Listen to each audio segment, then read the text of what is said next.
Hi everyone out there in NIC land. I hope this video finds you and your family well and COVID free. Actually, as an overall company, we've had the fortune of not having anybody test positive for COVID-19. So that's very encouraging, and I hope it remains the case the balance of this outbreak.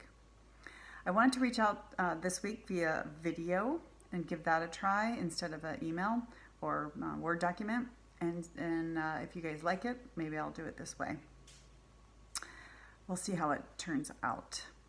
By now, most of you have probably heard that we did layoffs this week in the Midwest plants in Texas, Tennessee, and Ohio.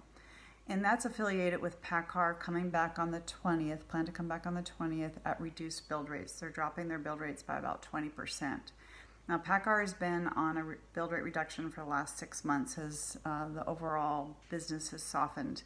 And they, of course, shut down to evaluate COVID and figure out how they can protect their employees better. And so they're taking 4 weeks off.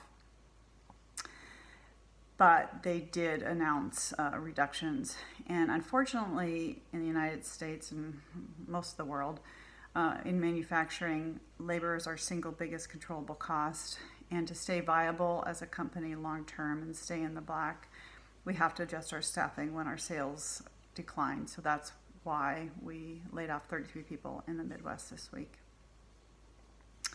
On the other end of the business in Woodinville, as most of you are aware, we do a lot of medical equipment in that facility, and it's actually been quite busy.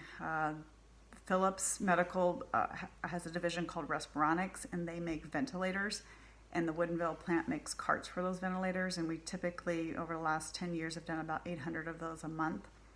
Now they're pushing to 5,000 a month, and so that particular plant has been all hands on deck trying to get ramped up and supply chain going and new employees hired in this environment of social isolation and stay-at-home orders and everything like that. So kudos to the HR team and for the production leadership team there for managing that professionally and delicately as we bring new people into the plant, but also try to respect the social isolation needed.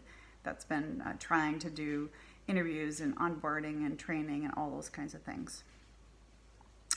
There's been good news on the horizon as far as the outbreak itself in the US. I've been obsessively watching the data since January, really, because of our China operations. And we, the projections, the forecasts that are out there, the data that's out there, shows that the US actually is going to peak on the 11th of April. And that's a couple-week improvement, or actually I think it used to be mid-May. And also the overall projected death rate is down to, it used to be 100 to 200,000, and now it's more like 50 to 150,000. So that's very encouraging. And the states themselves too are showing a turn or an improvement in the rates. For example, Washington peaked on the 2nd, and what that peak means is it doesn't mean that there isn't more cases, but the rate is declining. Ohio peaked yesterday.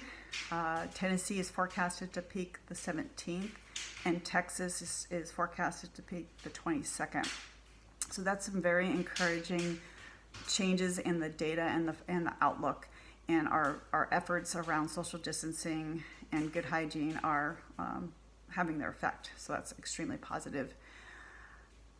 I really miss everyone and going into the office and traveling to the plants, and I'm looking forward to getting back to normal. And yeah, so that's about it for this week.